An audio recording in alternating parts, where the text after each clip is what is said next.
Welcome to the Four Listeners Program. Welcome aboard, everybody. Thanks for checking us out this week. What up, everybody? I'm Spear. On the mics with me this week is the Z-Man. What is up, Z?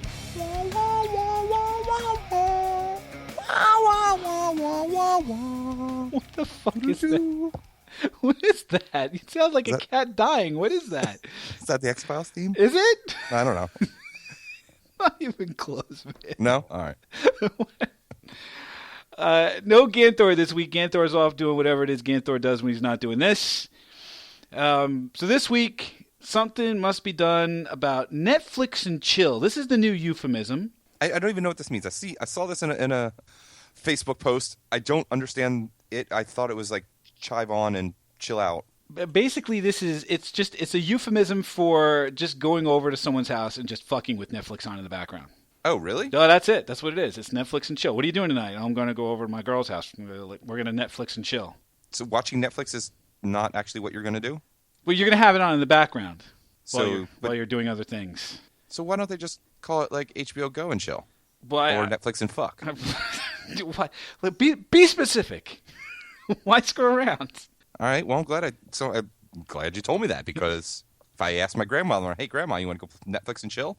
That may not mean no. what you thought it was going to mean. Don't say that. Don't say to Grandma.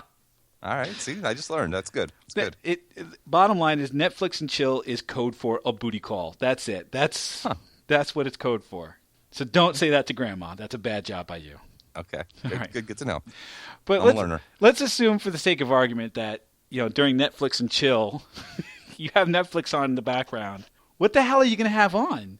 Netflix is amazing because it's got like everything. It's got movies. It's got TV shows to binge. I mean, the movies on Netflix, but the TV shows. I mean, we are living in a golden age right now where the amount of TV and content that's available to you, and Netflix, good stuff, and Netflix keeps making more new shows. So, like, what do you have on in the background? What would you have on in the background during Netflix and chill? I'd probably do like The League, or maybe something stupid, something like I need to pay attention. You don't need to know what happened the episode before. I'm thinking like something like Broad City's a good one. Broad City, what's that? Broad City's the two chicks. They're New York, from New York, Abby and I can't remember the girl's name. It's kind of like Girls meets Seinfeld meets something really stupid, like Dumb and Dumber. Were these the two? These were the two girls that were like YouTube sensations, and they got an actual show. Is that how this one worked? I believe so. And then they also have that other dude on there, Hannibal Buress. He's a comedian for just being awkward, and he's got like these big glasses. I don't know. I don't think he's that funny, but he's funny on the show. He's the dentist. He's also like his on again. One of the girls is on again, off again boyfriends, and he's just super awkward on the show as well. It's coming back out for season 3. The first 2 seasons are easy to Netflix and chill on. What about Master of None? That's on Netflix. So that's a great Netflix and chill. That one actually you do need to kind of pay attention because the storylines are consecutive. You need to know what's going on in a few episodes beforehand to understand what's happening currently. Well, but that's the and then it got dark at the end. That's the Aziz show about dating, right? Right. Where he's kind of the Have you contemporary. I watched a couple of episodes. It was okay. It was good. But that's the contemporary like dating, like the man out in New York trying to figure out what the hell's going on with his life. But it's real. It's less ridiculous and more like these are real conversations. Like I'm saying, if you watch the last 3 episodes because I mean it deals with some serious real relationship issues. The one Netflix show that I tried watching that's all the rage lately is the Making a Murderer. I have not seen it. Minion and I have been trying to finish up with The Wire, which we finally did. I love The Wire. She's also trying to catch up on Homeland.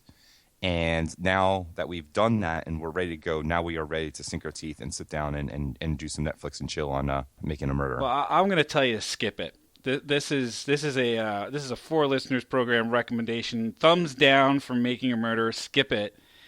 Maybe it's me, but I have a very low tolerance for the stupid. And the whole show just reeks of the stupid. The main guy is stupid. The lawyers are stupid. The cops are stupid.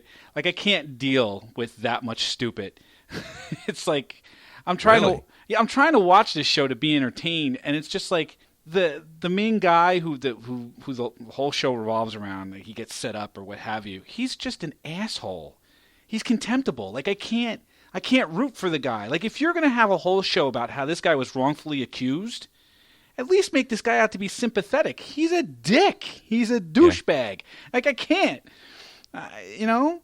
So he's not like Adnan in Serial? No, he's kind of like a rooting for the guy? No. You can't root for this guy. Like I watched the first episode and I started getting into the second episode and I'm just like, why am I watching this?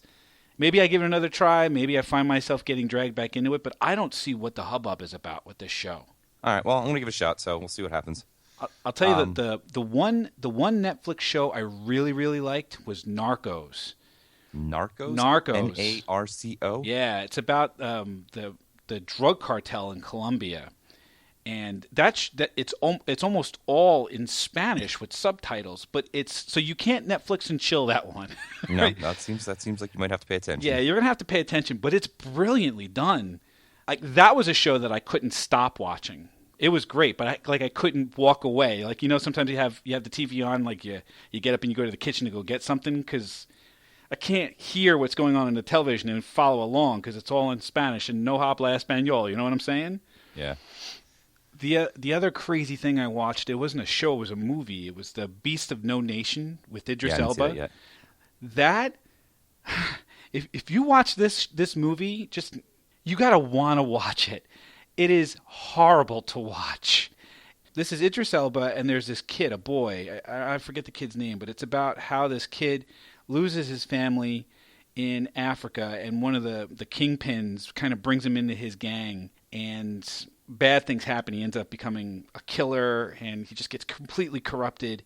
And it's awful to watch because you're watching these kids become just enveloped by this horrible criminal despot. It's really, really hard to watch. I recommend it, though. Idris Elba is unbelievably good. I mean, he's good in just about everything. I mean, if you saw The Wire, you know. Yeah, it's Stringer Bell. Stringer Bell. Also on Netflix, while we're on the topic of Idris Elba, Luther. So I watched an episode. I couldn't get into it. It's still on my list. I'll get to it eventually, but it didn't grab me. Yeah, give it another shot. Because, I mean, first you have to get past the fact that Stringer Bell is now a cop with a British accent. If you get past that, he's very compelling in how he's kind of like a good, bad cop kind of deal. And he's just unbelievably good. The surrounding characters are good. And as long as you're on BBC type of stuff, go binge Sherlock while you're at it. Again, Sherlock's it's on my list. I know it's great. I have not watched it yet. It's really good. It's Benedict Cumberbatch and Martin Freeman playing Sherlock and Watson respectively, and they're absolutely dynamite together. I mean, Benedict Cumberbatch has the kind of quirky, weird Sherlock Holmes thing going on, and the guy who plays Moriarty, Andrew Scott, he is unbelievably creepy. He's perfect as Moriarty. Highly recommend that show. Sit and binge that for a while. You will not be disappointed. All right, so two shows I am super into right now. The first one's called Baskets. Baskets is playing on FX. It's Zach Galifianakis with co-created with Louis C.K. And it's very Louis C.K. like. It's that super, super serious, deadpan, awkward comedy. Zach Galifianakis, he's fine. He's good. He's good at what he does. He plays the idiot, and he's funny at that. Typecasting. Yeah. Louis Anderson, first of all, what the fuck's he done in the last whatever? When's the last time you've seen him? Family Feud. He was hosting Family Feud. Okay, so there you go. Genius casting of Louis Anderson as Zach Galifianakis. So Zach Galifianakis' character is named Basket. He's Basket the Clown. His last name's Baskets. His name's Chip Baskets. That's what it is. He is a French-trained clown who does not speak French. His mother, Louis Anderson, in drag, in a dress, perfect casting.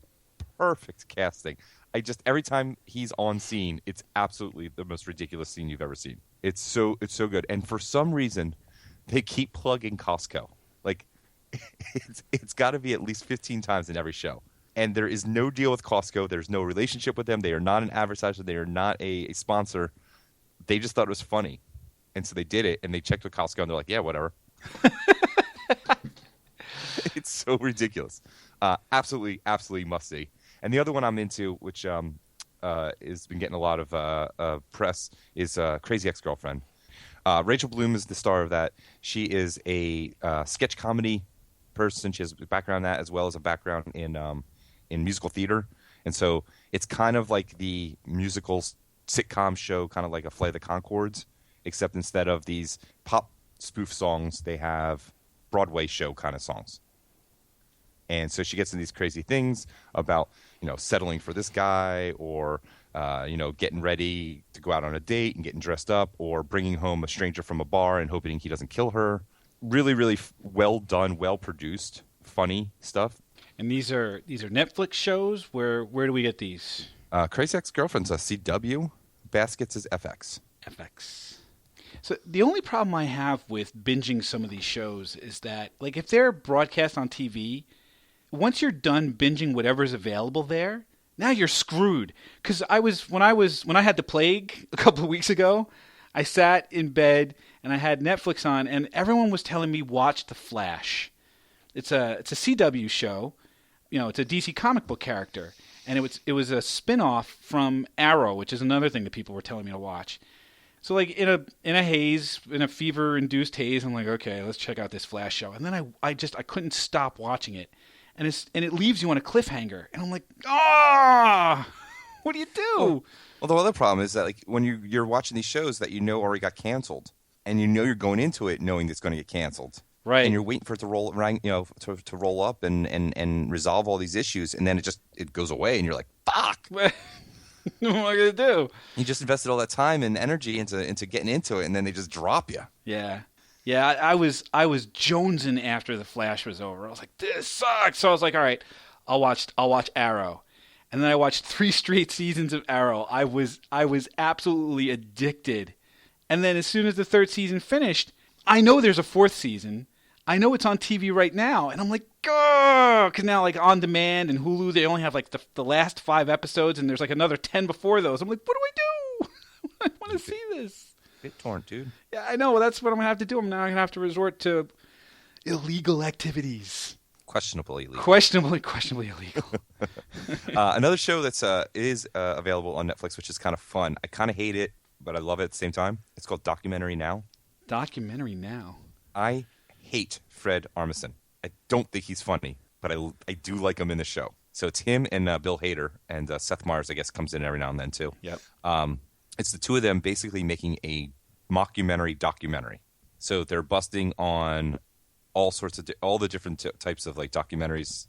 They do a thing called Drones, which is a bust on Vice, in which they keep sending all these, like, reporters into, like, the most dangerous places in the world, and then they just get killed, and they just send 2 more people in, and it's still Fred Armisen and Bill Hader, but they're in a different costume. They've had 7 episodes. Each one is a slightly different style and different documentary that they're making fun of, and they've got some pretty funny shit in there. But I hate his comedy normally. I hate Portlandia. Not everything on Netflix is golden. I don't know if you watched it, but the Wachowski brothers, brother and sister of the Matrix fame, had this show called Sense8. Nope, never heard of it. I like the Wachowskis. I thought they did a great job with the Matrix. This one could have been brilliant, and it had the potential to be really good, but it was so fucking bananas that, like, it was impossible to follow. Don't recommend that one. Skip that one. I mean, Netflix has had a pretty good run of stuff. I mean, they have Orange is the New Black. House of Cards is kind of their crown jewel. New season starting up in a few weeks. Yep. I'm sure I will be binging the first 3 seasons to get ready for that again. Have you seen Man in the High Castle? Oh no, this is the Amazon one where is it Amazon. I thought it was Netflix too. No, this is the Amazon one where the Nazis won. Yeah, so Nazis won World War II, and what happened in the U.S. had that happen. No, I haven't seen it, and I'm told, like, I must. Yeah, I've heard really, really good things about it. Season 1's done. Season 2 is definitely coming out. It's on my list. I'll get to it at some point. Yeah, I gotta get to that. There's a lot of things. Like, the problem I have is there's just so much stuff.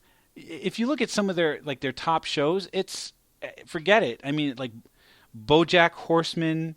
BoJack's great. Hemlock Grove, Orange is the New Black, Unbreakable Kimmy Schmidt, Arrested Development, the last season of Arrested Development, Master of None. Yeah. And then there's the Marvel shows. Netflix is doing all of these Marvel shows. They started with Daredevil, which was unbelievably good, and then they did Jessica Jones most recently, with David Tennant as the Purple Man. He was one of the best villains I've ever seen on television. Mm. Have you seen this at all? I have stayed away from everything Marvel just because I have no interest in being that immersed in the world.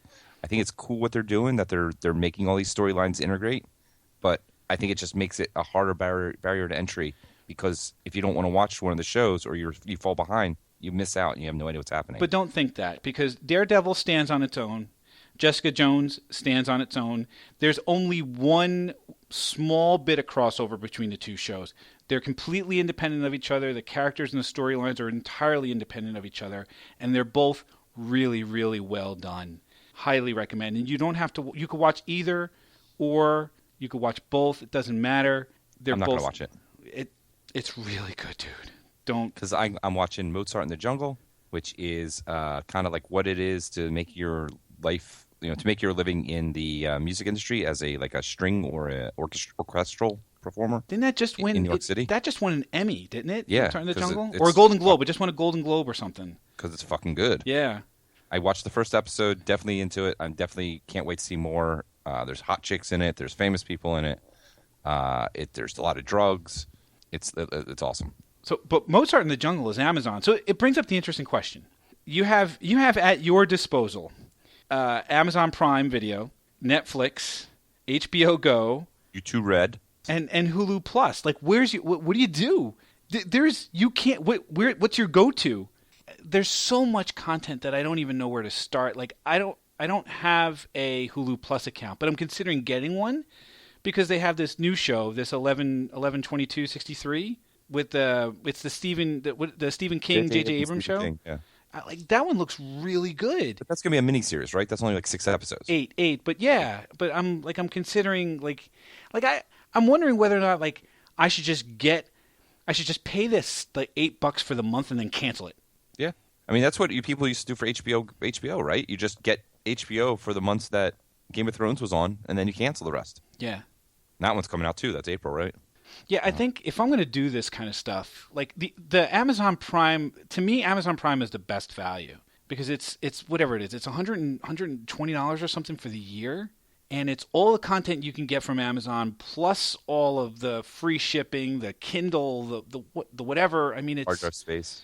Yeah, the cloud space or whatever. It's a really good value for what you pay for. Yeah. I'm half tempted to just get that and then cancel my Netflix subscription and only get it for like the month where I need to watch like Daredevil and House of Cards and then cancel it. I canceled Netflix after they did the whole Quickster thing. They lost me. You never went back? Never went back. Like I have Netflix and I use it all the time, but I'm wondering whether or not I'd be like, if I'm gonna have a go-to service, I'm thinking I should just get Amazon and then cancel Netflix and only get it for like the month that I'm going to use it for and then cancel it. I mean, what do you think about that? You think that's worth doing? So these are all the on-demand ones, but then there's also things like Sling. So Sling is kind of more of the a la carte network channels. So Sling is like, I really like Discovery Channel, or I really like not Home Shopping, but whatever those shows are that all the like flip it and redo it shows. HGTV. HGTV, there you go. You really like those, or you really like sports and you want to get the college package, the college football package, or the college basketball package. You can get these things at like $8 a month or $10 a month or whatever, and only get the channels you really care about.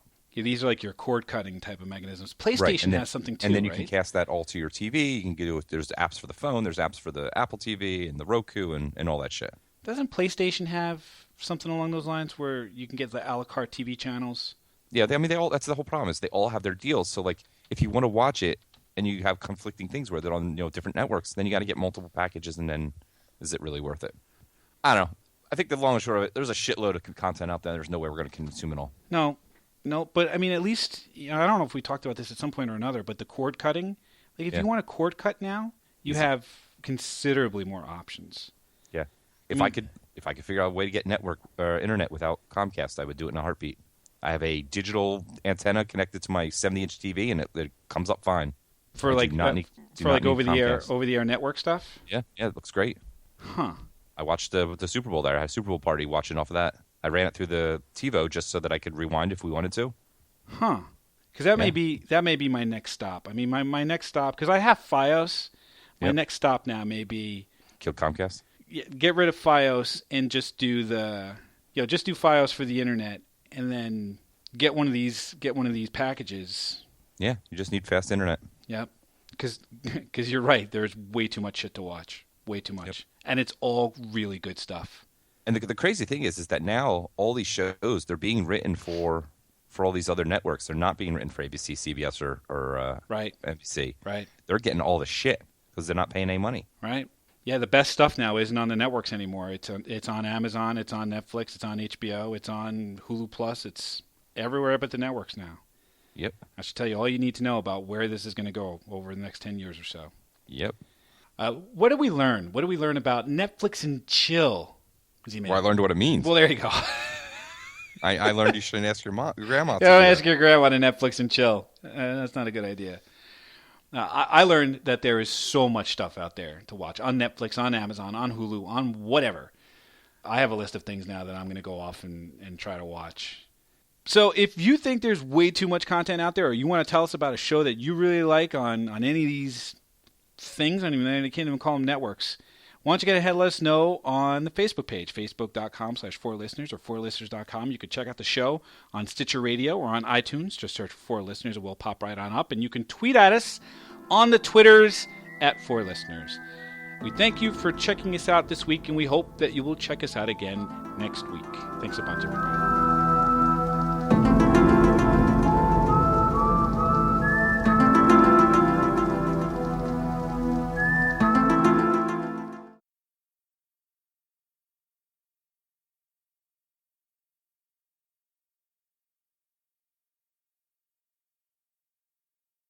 All right, you got it. You have the melody. Give me a second. Let me text Ganthor back to tell him he's excused. You're relieved. You're relieved, Ganthor. We didn't want you on the show anyway. Yeah, he's gonna love that.